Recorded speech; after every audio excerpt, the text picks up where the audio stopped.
Allahu la ilaha illa huwal hayyul qayyum. Saya mau tanya sama kalian semua. Terasa nggak yang maha hidup ada di sini sekarang? Apa wujudnya? Menghidupi kalian. Betul? Terasa nggak yang maha terjaga menjaga kita saat ini? Terasa? Apa wujudnya?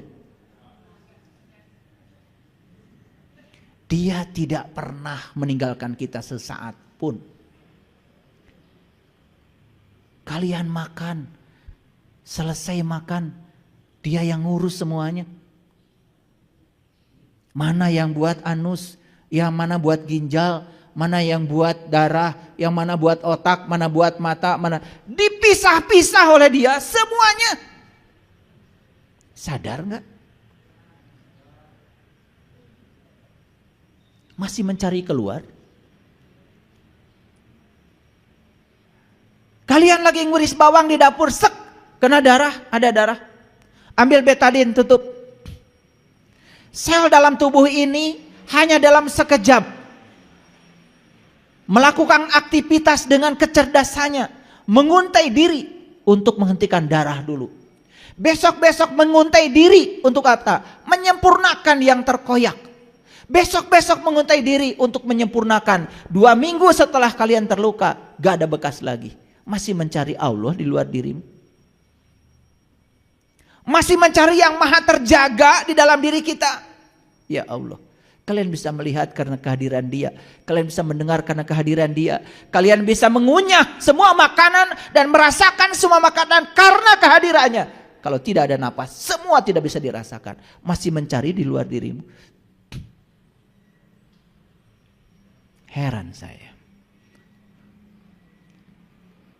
Begitu diceritakan yang sebenarnya kaget. Tapi begitu cerita hayalan, oh Allah di sana sedang menunggu kita nih, di sana.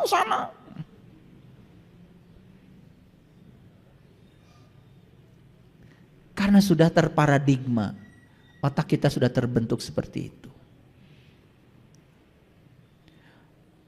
Kan Allah bilang, la ta'khudhuhu sinnatun wala naum. Boro-boro tidur Allah, ngantuk saja nggak pernah. Dan kalau Allah ngantuk, berarti Allah akan lepas sesaat. Tidak pernah. Boro-boro tidur, ngantuk saja tidak. Lahu ma fis samawati wa ma fil ard. Aku meliputi langit dan bumi dan semua yang di antara keduanya. Dia mengatakan aku meliputi. Berarti kita diliputi oleh dia. Masihkah kita menyaksikan dia? Bukankah kita sedang bersama dengan dia? Di tubuhnya dia.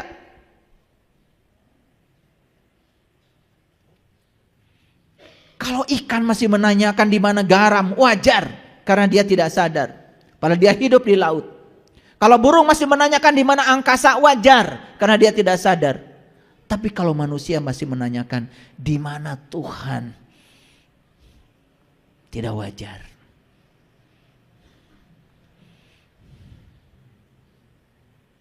Man zalladhi yashfa'u indahu illa biizni ya'lamu ma baina aydihim wa ma khalfahum wa la yuhituna bi syai'in min ilmihi illa bima syaa.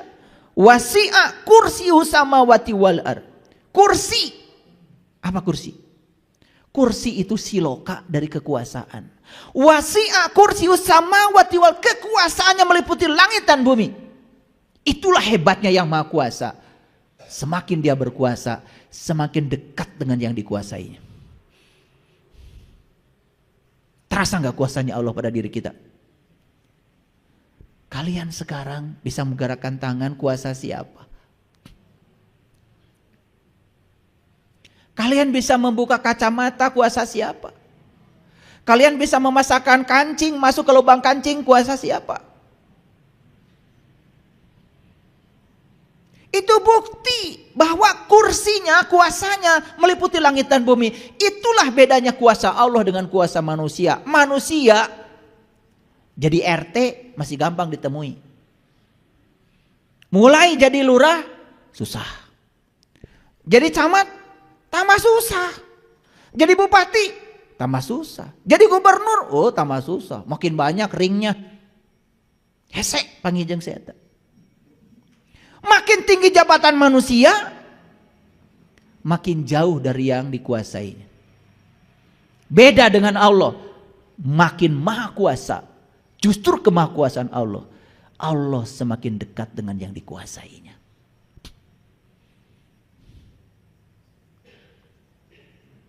Betul?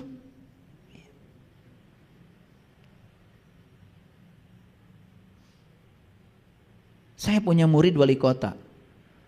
Mau ketemu dia, susah.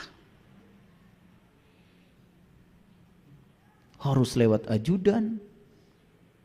Lucunya ajudannya lebih wali kota daripada wali kota.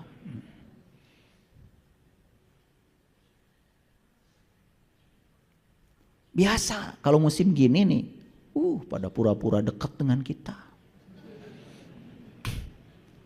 Pura-pura mau mensejahterakan kita. Pilih saya. Kalau saya kepilih nanti insya Allah kehidupan kita kan lebih sejahtera. Bullshit.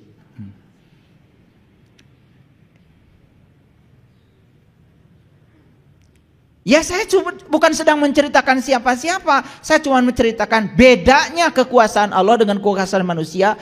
Allah tuh makin berkuasa malah makin dekat dengan yang dikuasainya. Manusia makin berkuasa makin jauh dari yang dikuasainya. Kenapa?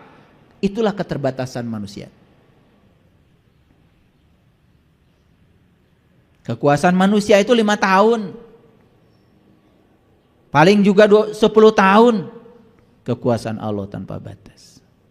Tapi lucunya, lebih banyak manusia yang suka pada yang punya kuasa singkat. Dipuji-pujinya, didekati-dekatinya. Betul? Subhanallah. Kenapa kita tidak mencari yang abadi? Kenapa? Gantungkan diri kita kepadanya. Jangan gantungkan pada siapapun, apalagi yang punya kekuasaan sesaat. Damai. Kita tidak terjebak dukung-mendukung. Mau memilih, memilih saja, namanya pesta demokrasi. Tapi tidak konyol dukung-mendukung. Apalagi harus berantem karena dukung-mendukung. Yuk kita jaga NKRI ini. Kita jaga persaudaraan kita. Rayakan pesta demokrasi dengan penuh sukacita. Memilih yang berbeda gak apa-apa. Itu hanya, kan pemilu itu langsung, umum, bebas, rahasia. Yang tahu pilihan kita kan cuma kita. Betul? Udah, tetap bersaudara ya. Itu. Jangan korbankan persaudaraan kita untuk sesuatu yang sesat.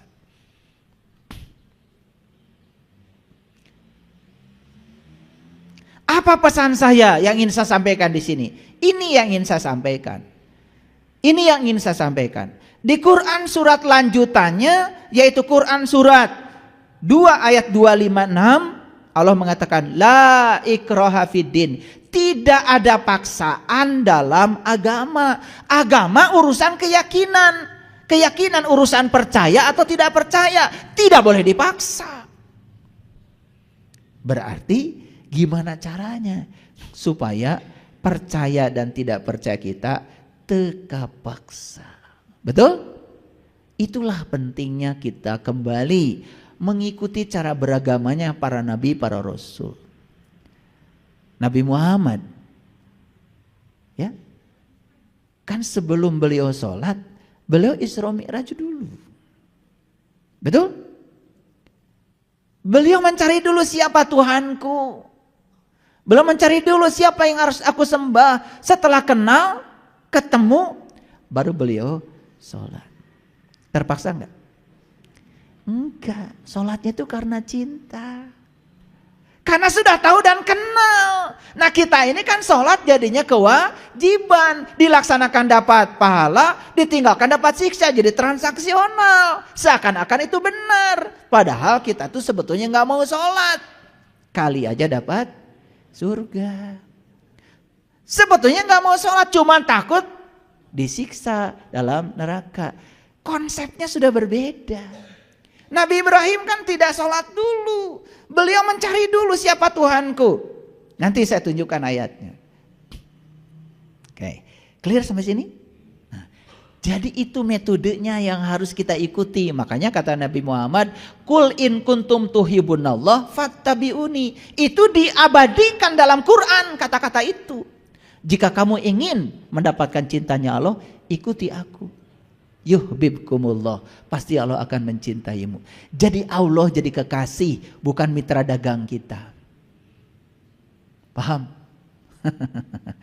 Banyak masalah tahajud, tambah banyak masalahnya.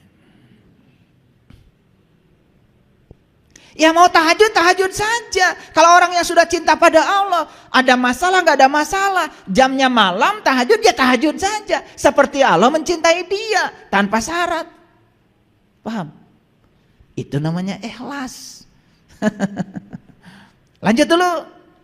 Tidak ada paksaan dalam agama. Sesungguhnya telah jelas petunjuk daripada kesesatan. Mana petunjuk, mana bukan petunjuk, sudah jelas kata Allah. Asal kita ngikutin caranya beragama para nabi, para rasul. Ikuti mereka.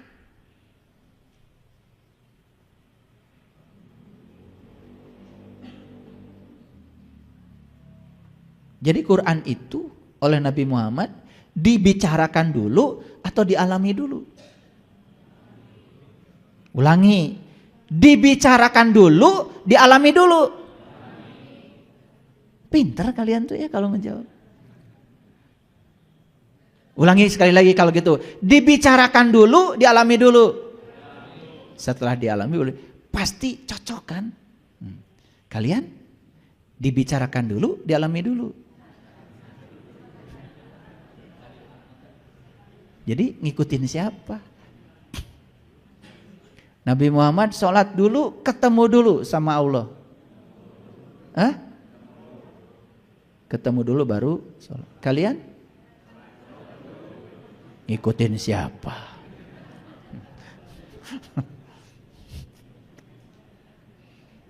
Sadar nggak ini teh?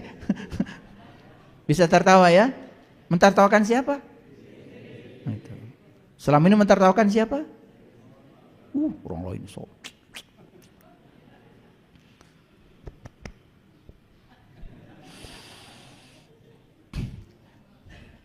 Sesungguhnya telah jelas mana petunjuk, mana kesesatan, sudah jelas. Itu yang menyebabkan tidak perlu ada paksaan dalam agama. Maka barang siapa yang tertutup kepada togut dan beriman kepada Allah, ini syaratnya.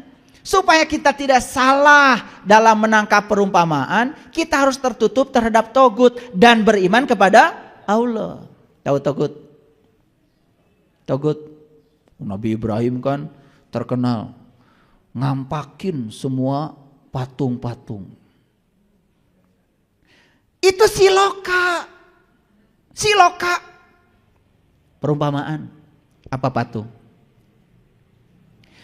Patung itu sesuatu yang tidak berubah.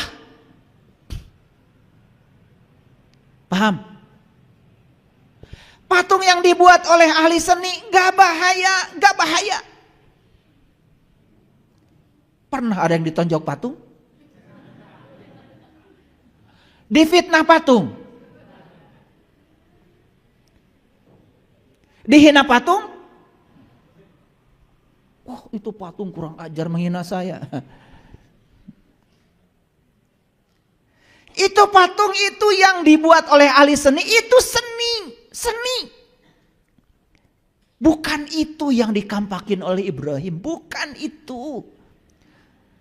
Patung itu yang paling berbahaya adalah sifat kita yang tidak mau berubah persis seperti patung tah eta. Asa pang benerna patung, asa pang solehna patung, teu daek ngaji patung, tidak menambah ilmu patung, merasa paling bisa patung, merasa paling tahu patung.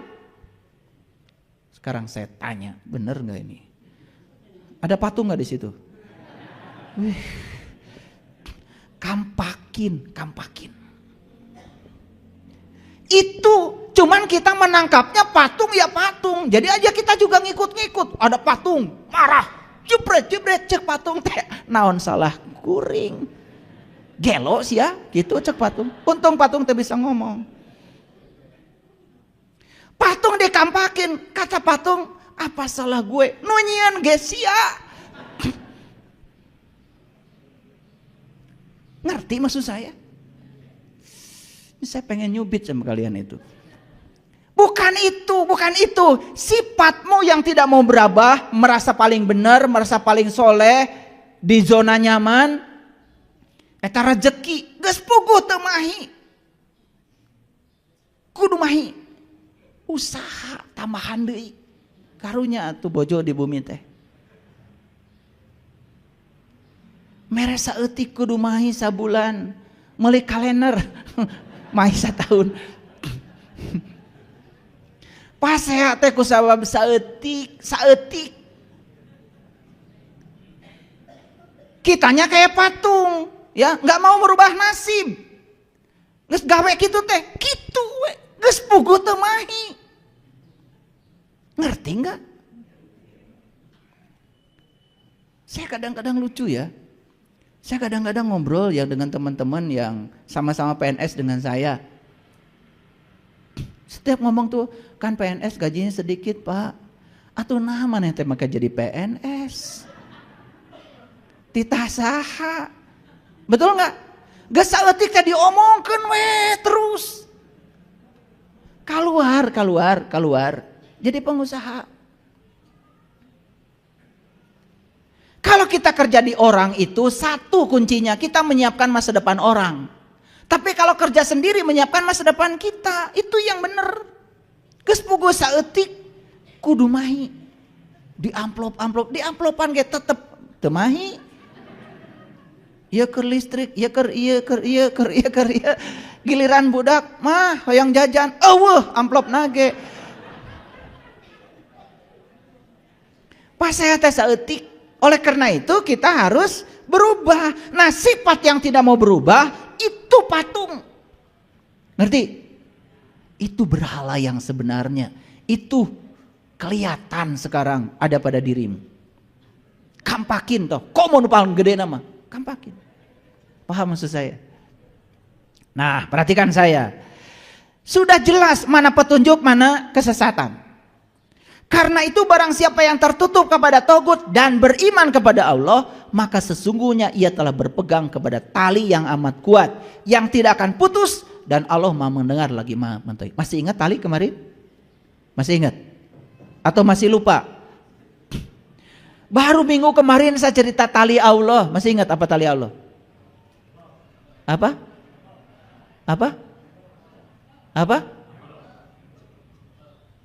Itu mah bahasa Arabnya. Artinya masih ingat? Aduh kumaha ieu ngaos. Wa tasimu bihablillahi jami'a wala tafarraqu wazkuru nikmatallah alaikum. Jadi tali Allah apa? Nikmat.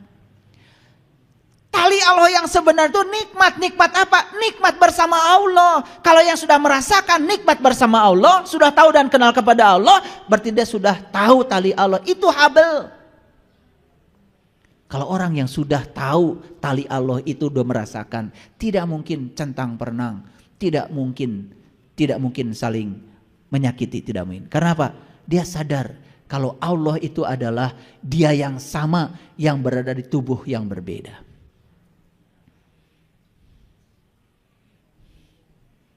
Makanya ayat ini ngulang lagi. Di ayat ini dikatakan, maka sesungguhnya ya, ia telah berpegang teguh kepada tali Allah yang amat kuat, yang tidak akan putus. Jadi ketika seseorang itu sudah sampai pada tali Allah, nikmat bersama Allah, maka bagi dia agama itu bukan lagi paksaan. Sholat itu karena cinta, tahajud itu karena cinta, duha karena cinta. Bukan lagi karena ingin dapat pahala, kemudian takut neraka. Bukan itu lagi. Kita tidak akan kembali ke surga.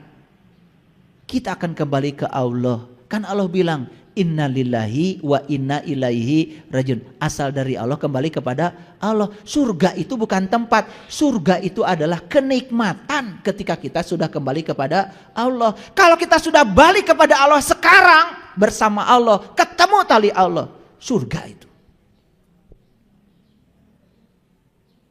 Paham ya? Selama ini surga dipahami sebagai suatu tempat. Surga dipahami secara geografis. bukan dipahami secara psikologis. Surga itu psikologis, bukan geografis. Begitu kita hari ini merasakan kehadiran Allah setiap ruang dan waktu, kita bisa mengingatnya Dia setiap ruang dan waktu. Itulah surga, suwarga loka. Lokanya di mana? Di sini. Su apa? Su itu keabadian.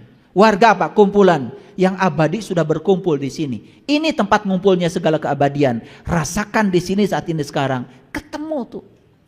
Jadi itu psikologis. Dan selama ini digambarkan secara geografis. Lanjut? Oke. Jadi tingkatan yakin itu menurut ilmu tasawuf, ini tasawuf.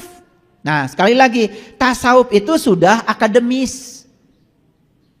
Ini ilmu yang datang setelah zamannya Rasulullah. Di zaman Rasulullah nggak ada ilmu tasawuf, yang ada itu adalah ilmu ma'rifat. Rasulullah yang mengatakan awaludin ma'rifatullahi ta'ala wa rasulih. Nah tasawuf itu kemudian setelah ilmu ma'rifat digabungkan dengan ilmu filsafat, maka secara akademik keluar namanya ilmu tasawuf. Nah di kuliah ada ilmu tasawuf.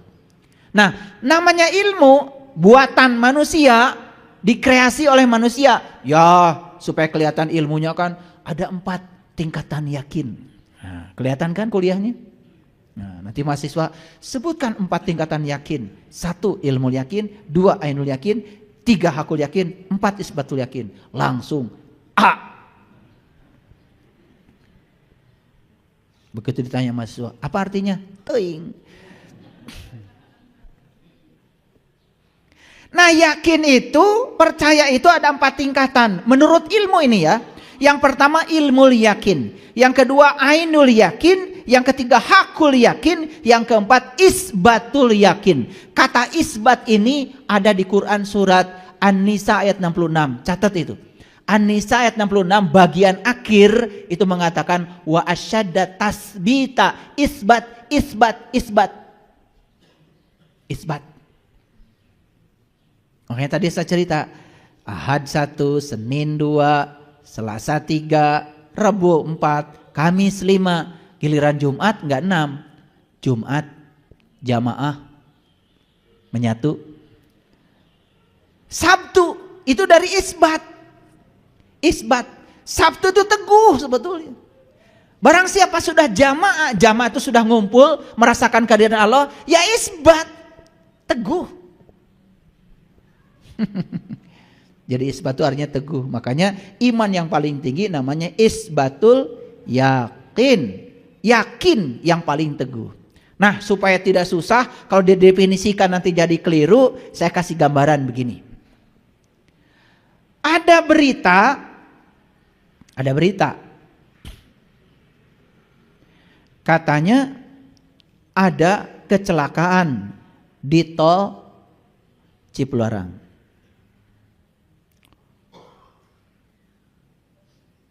Berita itu sampai kepada kita. Ketika berita sampai kepada kita, itu namanya ilmu yakin. Paham ya? Setelah dapat berita itu kemudian kita baca koran. Ada gambarnya. Oh betul yang dibicarakan tadi itu. Ini ada gambarnya nih. Bis tabrakan dengan truk nih. 5 orang meninggal. Itu ainul yakin. Paham ya? Nah, pada saat kecelakaan itu terjadi, kita ini pas ada di pinggir jalan itu menyaksikan peristiwa itu hakul yakin.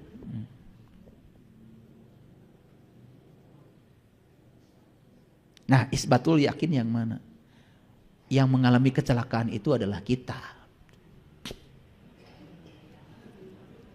Paham? Udah gak bisa diragukan lagi. Ayo kecelakaan cenah tuh di jalan tol, urang. Isbatul yakin itu. Jadi dia adalah pelakunya itu sendiri. Kira-kira mau pilih mana? Mau pilih ilmu yakin, ainul yakin, hakul yakin, isbatul yakin. Pilih mana? Nah, iman yang paling tinggi itu, keyakinan yang paling itu isbatul yakin. Isbatul yakin itu kita sendiri yang merasakan langsung. Kita pelakunya, learning to be. Kita yang menjadi. Jadi kita nggak cerita Musa, nggak cerita Ibrahim, nggak cerita Ismail, nggak cerita Yunus, tapi kita menjadi. Itu. Ayo sekarang kita koreksi. Kita belajar selama ini cerita atau menjadi? Cerita atau menjadi? Kalau cerita dapat apa? Jadi cerita, kalian pintar dongeng. Oh dulu Nabi Musa itu pernah minta melihat Tuhan loh. Terus gimana? Wah itu waktu Musa minta melihat Tuhan, gunung hancur. Musa tuh pingsan. Jadi bahasa Siloka dipahami secara begitu. Jadi Allah tuh kesannya mau ditemui aja, Allah itu susahnya setengah banget, sampai gunung aja hancur. Musa sampai pingsan gitu. Jangan coba-coba. Jangan coba-coba. Nanti gunung hancur.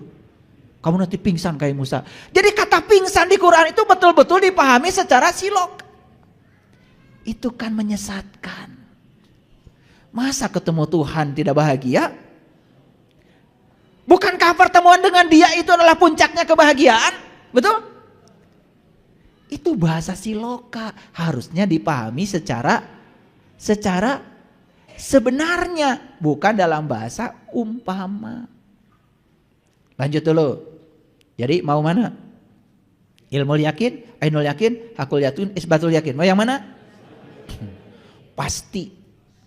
Kalau disuruh milih, pasti milih yang paling bagus. Kalau saya tanya gaji kamu 1 miliar atau 100.000?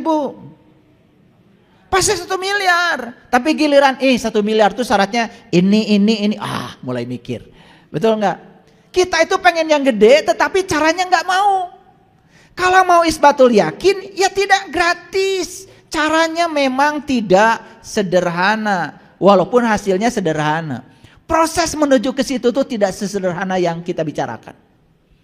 Apakah saya menempuh itu dengan cara yang sederhana? Tidak. Aduh, saya ketika sedang melakukan pencarian itu, rumah saya 5 hilang. Mobil saya hilang semua. Terakhir mobil saya satu-satunya baru sebulan setengah. Alhamdulillah dipinjam tetangga sampai sekarang gak balik. Diajarkan melepaskan kemelekatan kepada harta itu betul-betul nyata. Karena sepanjang kita masih melekat pada semua itu, jangan pernah berpikir kalau kita akan bisa mencapai kesadaran itu.